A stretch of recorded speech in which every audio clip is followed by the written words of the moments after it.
Mesdames et messieurs, bonjour, bonjour et bienvenue à Monaco en ce samedi 15 février 2020, à Monaco au chapiteau de l'espace Fontvieille pour accueillir la finale 2020 du Bird Prime, une finale exceptionnelle qui réunit les 10 meilleures équipes mondiales de Béour, alors que désormais entre les deux équipes qui vont s'affronter dans un combat d'exhibition, et quel combat, car il s'agit ni plus ni moins que l'équipe monégasque, voilà, qui entre désormais. Alors l'équipe monégasque, la Grimaldi Milites, fondée en 2017 par Pierre Casigari, je rappelle qu'il n'est autre que le fils de Caroline de Monaco, et donc qui va devoir affronter aujourd'hui l'équipe italienne de Team Marche Club Feltrio, donc une équipe italienne basée à Urbino dans la province de Pesaro, à peu près à 170 km de Florence. Alors aujourd'hui, donc un combat de présentation, nous voyons que les deux équipes se font déjà face et que le combat va commencer d'un instant à l'autre. Ça y est, voilà, c'est parti. Alors une équipe de Monaco, bien sûr, avec qui combat devant un public absolument conquis, puisque ça se passe devant leur propre public et en présence de son Altesse Sérénissime le Prince Albert II de Monaco. C'est vous dire s'ils ont de la motivation, les mecs. Alors voilà, donc alors déjà ça combat très très fort, on voit déjà du 2 contre 2, donc évidemment aujourd'hui il s'agit d'un combat en 5 contre 5. Les deux équipes ont déjà eu de très bons résultats, chacune de leur côté, et voilà, et le premier est tombé, très bien, et c'est un monégasque qui aura fait tomber un Italien, et il repart tout de suite à l'assaut face à un autre Italien. Oh, les monégasques, très très bons, très agressifs, on sent beaucoup de puissance. Alors monégasques qu'on reconnaît à leur blason rouge et blanc, et bam, et j'attaque, genou en avant, 2 contre 1, très agressif. Donc les monégasques qu'on reconnaît, oh là, ils y vont très fort, les mecs, ils y vont très fort. Donc les monégasques qu'on reconnaît au drapeau, aux couleurs de leur drapeau de leur principauté, bien sûr. Et voilà, là c'est un Italien qui est parti, qui est venu à la rescousse d'un de ses collègues mal en point. Donc là ça va être un 2 contre 2.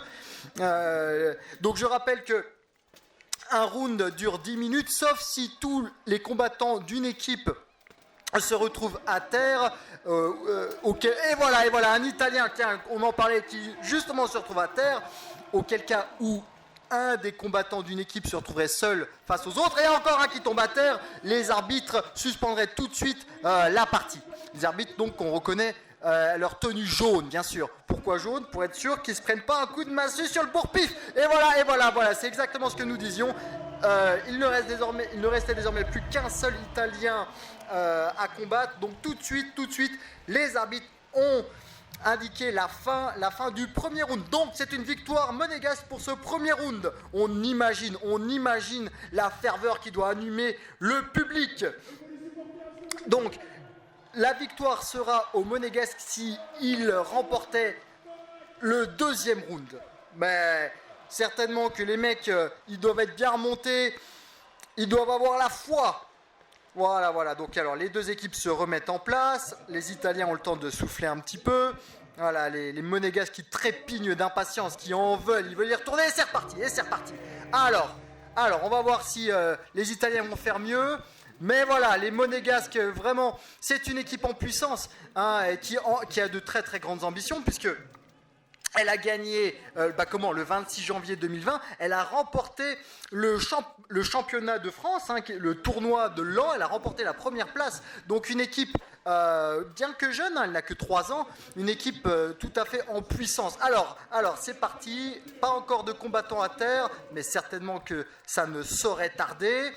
Voilà, donc du 2 contre 2, jusqu'à présent, je te donne un petit coup dans le dos.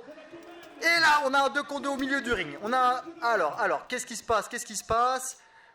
D'accord. Et attention, là, il va y avoir l'attaque. Bam! Oulala, l'attaque de l'Italien, genou en avant, violente. Mais le monégasque a su parer la charge. Et c'est reparti. Allez, vas-y, mon gars, mon joie. Tords-lui le casque. C'est bien. Le monégasque résiste. Et bam! Et voilà, très bien. Coup de bouclier, coup de genou. Alors certainement que l'Italien va... Voilà, bon bah là il est à terre, Ils sont à 2 contre lui, là c'est plus qu'une question de secondes. Voilà, alors, ici... J'ai l'impression que encore tous les combattants sont debout. Ah voilà, et voilà. On sent quand même une certaine supériorité dans la force. Hein. Alors, ouais, coup de bouclier. Alors, petit côté historique, pourquoi l'équipe monégasque s'appelle Grimaldi Milites? Eh bien, en l'honneur de... Et voilà, un Italien qui est tombé à terre. En l'honneur de Charles Grimaldi, qui était donc le seigneur de Monaco, de Menton, de Roquebrune au XIVe siècle. Et alors, qu'est-ce qui se passe? Eh bien, c'est la fin.